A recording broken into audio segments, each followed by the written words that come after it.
At dahil umay na nga sa kakakain ng karne nung holidays, for today's video, magluluto naman tayo ng napakasarap na gulay. Ginataang langka na may tuyo naman ang recipe natin, kaya tara samahan niyo ako magluto. Kailangan natin dito ng hilaw na langka at isa-slice lang muna natin to sa maliliit na hiwa at tatanggalin din natin yung matigas na part na yan sa ibabaw. So medyo madagta itong langka kaya gumamit kayo ng gloves kapag humahawak nito.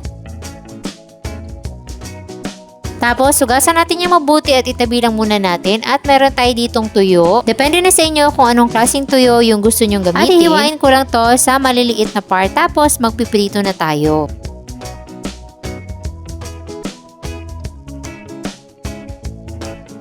Antayin lang natin na maging brown at crispy at pwede na natin yung hanguin.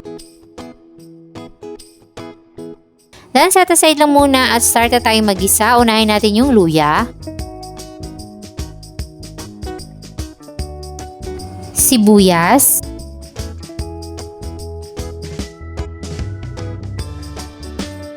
at yung bawang.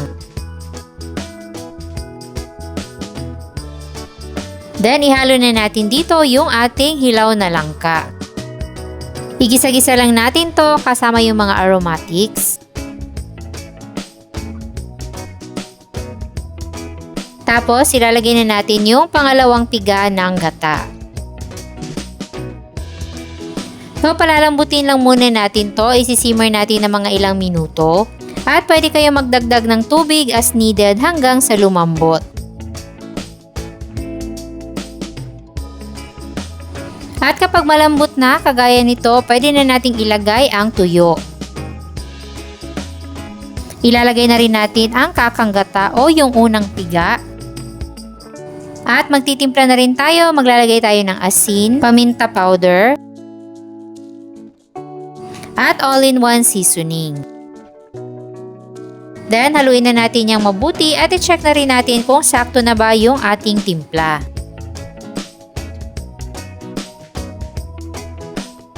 Then, i-simmer pa natin yan ng mga 1 hanggang 2 minuto bago natin lagyan ng sili.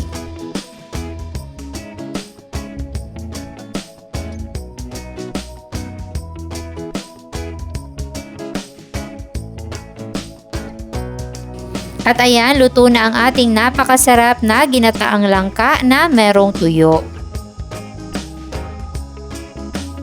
Nako, talagang napakasarap nito pagkatapos ng puro karne at puro sweet na kinain natin simula nung Pasko hanggang bagong taon.